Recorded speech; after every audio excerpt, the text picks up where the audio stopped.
بسم اللہ الرحمن الرحیم۔ السلام علیکم۔ حضرت ابراہیم کے پاس 3 فرشتے انسانی شکل میں آئے۔ کہا جاتا ہے کہ وہ 3 فرشتے حضرت جبرائیل، حضرت میکائیل اور حضرت اسرافیل تھے۔ حضرت ابراہیم نے ان کو مہمان سمجھ کر ان کی خاطر تواضع شروع کی۔ بنا ہوا بچڑا ان کے سامنے رکھا، لیکن جب انہوں نے کھانے کی جانب ہاتھ نہ بڑھایا اور آپ پریشان ہو گئے تو فرشتوں نے دیکھا کہ آپ پریشان ہیں تو بولے، آپ ڈریے نہیں، ہم فرشتے ہیں اور قوم لوط کی جانب عذاب نازل کرنے کے لیے آئے ہیں۔ ساتھ ہی ان فرشتوں نے حضرت سارہ اور حضرت ابراہیم کو حضرت اسحاق علیہ السلام کی خوشخبری دی کہ آپ کے ہاں اولاد ہوگی۔ حضرت سارہ بولی کہ میں بھی بوڑھی ہوں اور میرے شوہر بھی بوڑھے ہیں، تو ہمارے ہاں بچہ کیسے پیدا ہو سکتا ہے؟ تو فرشتوں نے کہا کہ یہ اللہ کا حکم ہے اور آپ کے لیے خوشخبری بھیجی گئی ہے، اور آپ کا یہ پیدا ہونے والا بیٹا اللہ کا نبی ہوگا۔ یہی حضرت اسحاق علیہ السلام تھے۔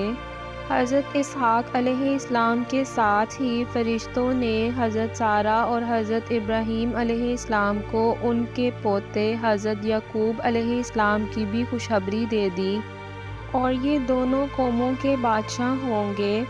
اس پر حضرت ابراہیم علیہ السلام سجدے میں گر گئے اور اپنے دل میں یہ کہتے ہوئے خوش ہوئے کہ 100 سال کی عمر کے بعد بھی میرے ہاں بیٹا ہوگا، اور کیا اسے سارہ پیدا کرے گی جو کہ خود 90 سال کی ہو چکی ہے۔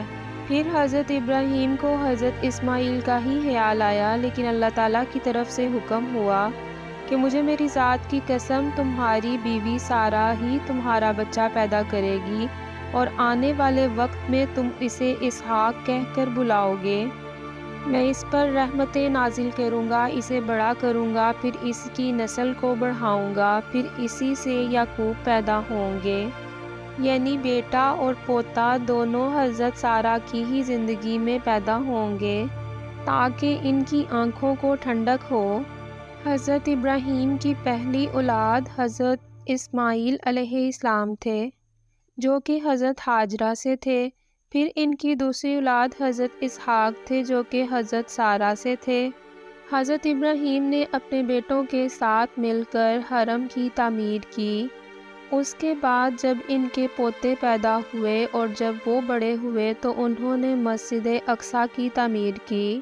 حضرت ابو ذر غفاری فرماتے ہیں کہ میں ایک بار نبی کریم صلی اللہ علیہ وآلہ وسلم کی خدمت میں حاضر ہوا اور کہا، یا رسول اللہ، سب سے پہلے کون سی مسجد تعمیر کی گئی؟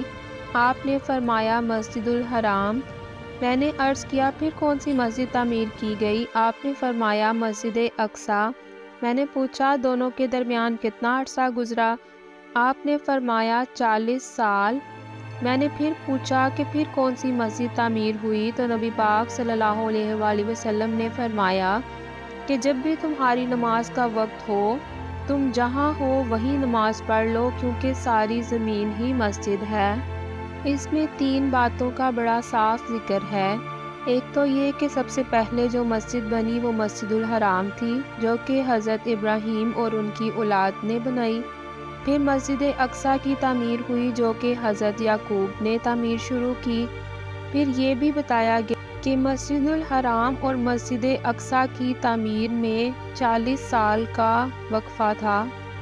اور سب سے بڑا حکم نماز کا کہ جب بھی نماز کا وقت ہو تو تم جہاں بھی ہو نماز پڑھ لیا کرو، ساری زمین ہی مسجد ہے، کیونکہ یہ فرض ہے اور اس کو چھوڑنا گناہ ہے۔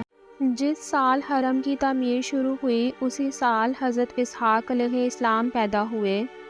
تب حضرت ابراہیم کی عمر تقریباً 100 سال اور حضرت سارہ کی عمر تقریباً 90 سال تھی۔ اس کے بعد حضرت اسحاق علیہ السلام کی تربیت کی گئی، اور جب وہ بڑے ہوئے اور ان کی شادی ہوئی تو شادی کے 20 سال تک وہ اللہ سے اپنی اولاد کے لیے دعا کرتے رہے۔ پھر اللہ تعالیٰ نے ان کی دعا قبول کی اور ان کے ہاں جڑواں بیٹے پیدا ہوئے۔ حضرت اسحاق علیہ السلام نے ایک بیٹے کا نام محیز اور ایک بیٹے کا نام یعقوب رکھا۔ اب یہ وہی یعقوب تھے جن کی کتنے سال پہلے فرشتوں نے حضرت ابراہیم اور حضرت سارہ کو خوشخبری دے رکھی تھی موحیز سے جو نسل پیدا ہوئی اس کو رومی کہا جاتا ہے، اور حضرت یعقوب سے جو نسل پیدا ہوئی ان کو بنی اسرائیل کہا جاتا ہے۔ اب جب حضرت اسحاق علیہ السلام کی عمر گزرتی گئی تو ان کی بینائی چلی گئی۔ ان کا بیٹا موحیز شکار کرتا تھا اور پھر انہیں ذبح کر کے ان کا گوشت گھر لاتا تھا۔ جب وہ گوشت گھر والے کھاتے تھے تو اس کو دعائیں دیتے تھے۔ ایک بار ایسا ہوا کہ حضرت اسحاق علیہ السلام کا گوشت کھانے کا دل تھا، تو انہوں نے اپنے بڑے بیٹے سے خواہش کی کہ ان کا گوشت کھانے کا دل ہے تو اس کے لیے لے آؤ۔ اب بڑا بیٹا جلدی سے چلا گیا اور گوشت لانے کی تیاری میں لگ گیا کہ شکار پکڑے اور اس کا گوشت لے آئے۔ اسی دوران ماں نے چھوٹے بیٹے کو کہا کہ ایسے کرو، تم کسی بکری کو ذبح کر کے گوشت لے آؤ اور وہ بنا کر دے دو اپنے والد کو، اس طرح تمہیں بھی دعائیں ملیں گی۔